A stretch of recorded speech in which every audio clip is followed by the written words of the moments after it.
Ok, le mois dernier est sortie une série appelée The Witcher. Et vous vous demandez peut-être ce que ça veut dire. Et à vrai dire, je peux pas vraiment vous aider, c'est pas un mot commun. À la base, c'est un mot qui vient de la mythologie slave pour parler d'un homme sorcière. Parce que witch, c'est sorcière, et wizard, c'est sorcier. Mais après, selon les cultures et les mondes fantastiques, ça peut être différent.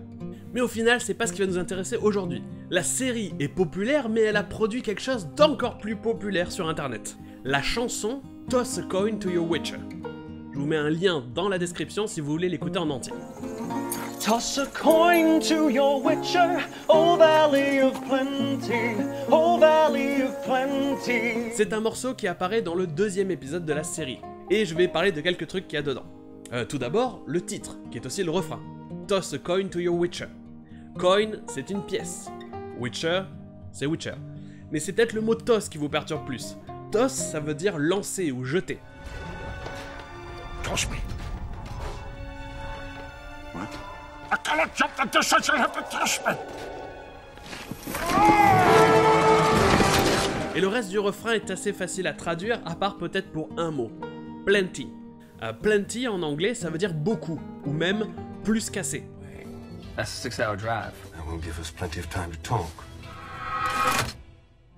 Mais ici, on trouve Valley of Plenty, donc c'est le nom Plenty qui veut dire abondance. Donc ici, il parle de la vallée de l'abondance, ou la vallée d'abondance. Mais si cette chanson m'a marqué, en plus du fait qu'elle est super cool et qu'elle reste dans la tête, c'est grâce à une phrase. Le chanteur dit à un moment « He can't be beat ».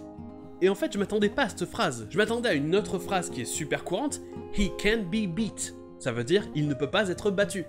On la trouve partout. « He can be beat » ou « he can't be beat ». Et là, il remplace « beat », qui veut dire « battre », par « bleat ». Et bleat, c'est le cri d'un mouton ou d'une chèvre, c'est-à-dire bêler. Et dans le contexte de la chanson, ça fait référence à l'ennemi que combat le Witcher, qui a des cornes et des sabots et qui ressemble à une chèvre. Mais le truc, c'est que la phrase ne devient plus grammaticalement correcte. Beat, c'est le participe passé de to beat. Mais le participe passé de bleat, lui, est régulier, c'est bleated. Mais du coup, si la phrase était correcte, ça serait he can be bleated.